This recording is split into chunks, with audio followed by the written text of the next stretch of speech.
What's going on, guys? Caden here at 86 Speed, and today is a special day because we're going to be finally putting some E85 in the GR86. Now, you guys probably just saw our video of us reacting to the car and installing the kit on the car, but today we're going to be putting some E85 in it and going through some data logs with our tuner, Delicious Tuning. So come along with us while we go fill this thing up with some high quality E85 here we have in town and going through the tuning process of the GR86 with the new fuel. So let's do that now.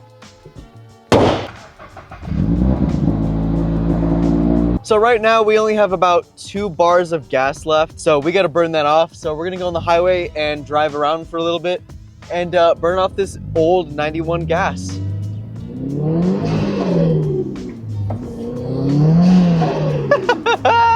So with the power of editing, let's get to the gas station. All right, so just like that, we are at the pump. We got to turn the car off. All right, so here we are. This is the E85 pump. And as you guys can see, it's $4 a gallon. So not that bad, but E85 does burn faster than 91. So in a sense, E85 is not that great for fuel economy, but we're going to be making a lot more power.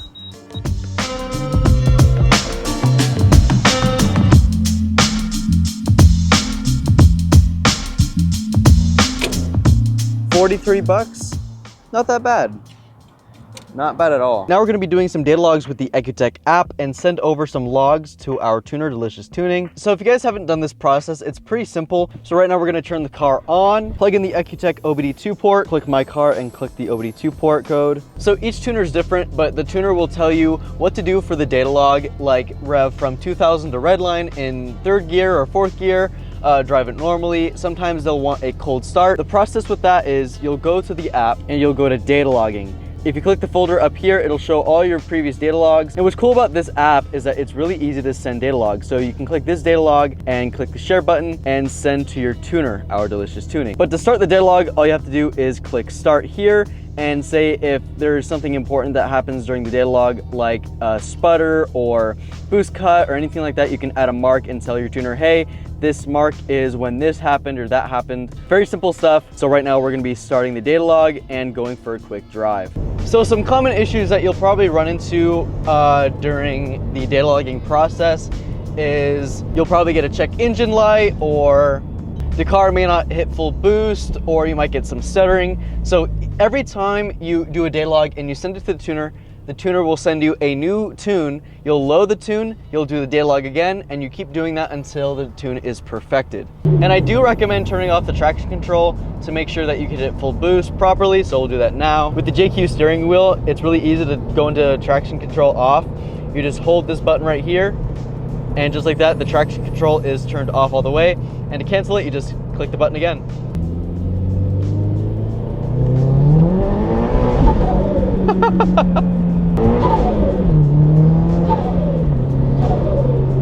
All right, Jeric, we ready? Yeah, we're ready. I'm curious to see the butt dyno. If I had to guess, with this turbo kit, I imagine it makes easily 400 with the supporting mods in E85. I'll say 400 crank. So what would that be? 360 wheel? That sounds appropriate, I think. Yeah, I think that's appropriate. So part 2 of our HKS Turbo driving review. We finally got this thing tuned on E85. Last time we drove it, it was on 91 pump. Now we get to see just how much of a difference some corn makes.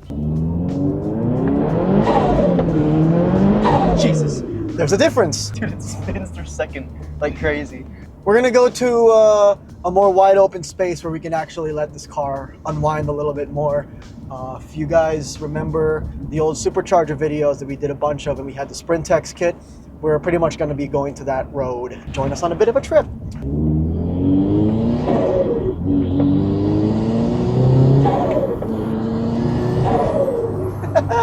No, that's never gonna get old. It's very torquey in the down low. And with the current tune that's on it right now, it's still very smooth and civilized, like it was on pump gas. The drivability of this thing hasn't changed going to an HKS GT3. That's just now a lot faster. It makes all sorts of cool noises. Woo! It's like a giggle machine. It just makes you laugh the whole time. Oh yeah. And when you're just low down in the RPM, just relaxing, it's still very subtle, tame. It doesn't stumble on itself. It's not obnoxiously loud. This is great on the street. Woo! Sixth gear on the freeway, still as calm as any other GR86. Still nice and quiet, except now, even in top gear, you have so much passing power. Just give it a little... And bye-bye truck. Third gear pull, let's give it a try.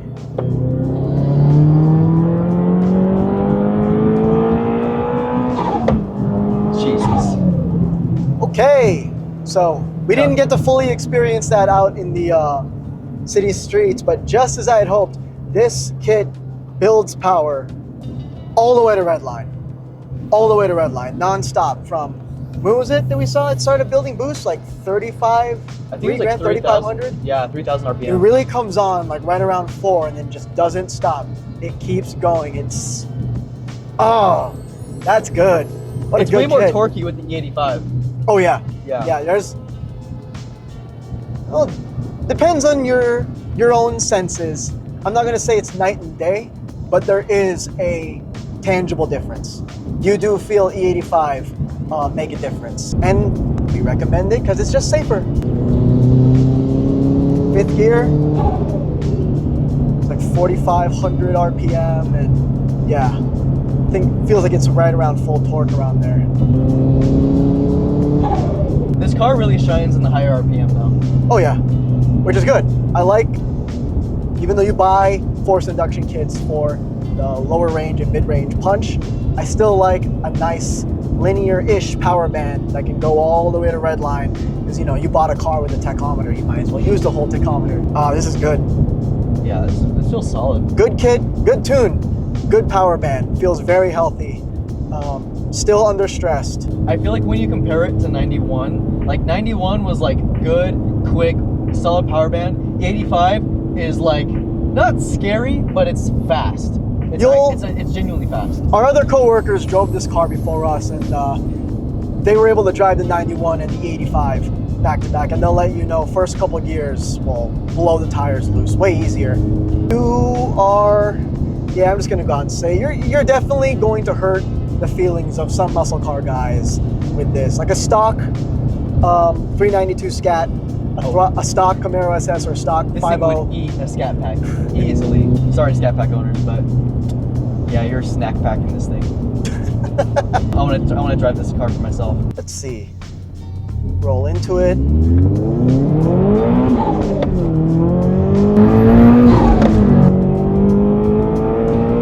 Oh my god. No, this thing's fast. Woo! EBC brakes. I like these brakes.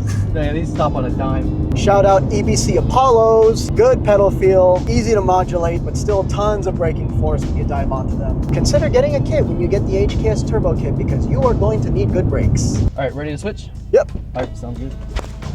All right. All right, first drive with the 85. Woo! Oh my god. That's insane. Ambient temps, 86 out, so it's not super hot. It's not bad. Oil temps isn't that bad either.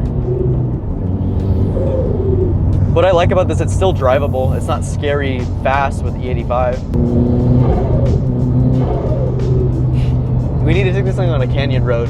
I know, we need to get this thing on a racetrack. That's what we need. I noticed what you said with 91, how it doesn't like, it's still a smooth power band. It still keeps that smooth power band with the 85. It just gets up there faster. This is what we had before, but more of it. E85 is doing its job. Yeah, this is just proof that we all need E85 in our lives. Would you say it's worth getting the flex fuel kit along with getting boost? Do you think it's extra? It's worth the extra money to getting the kit and the tune and whatnot? Given that the kit and the tune together are not that much money compared to the turbo itself, and the performance and reliability benefits of it are quite substantial, I would say it's definitely worth it. If you can afford to do it, just do it.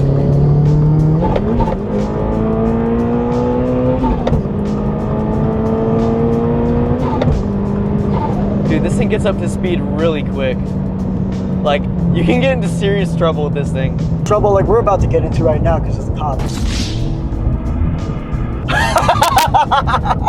The fucking smile disappearing from your face was priceless.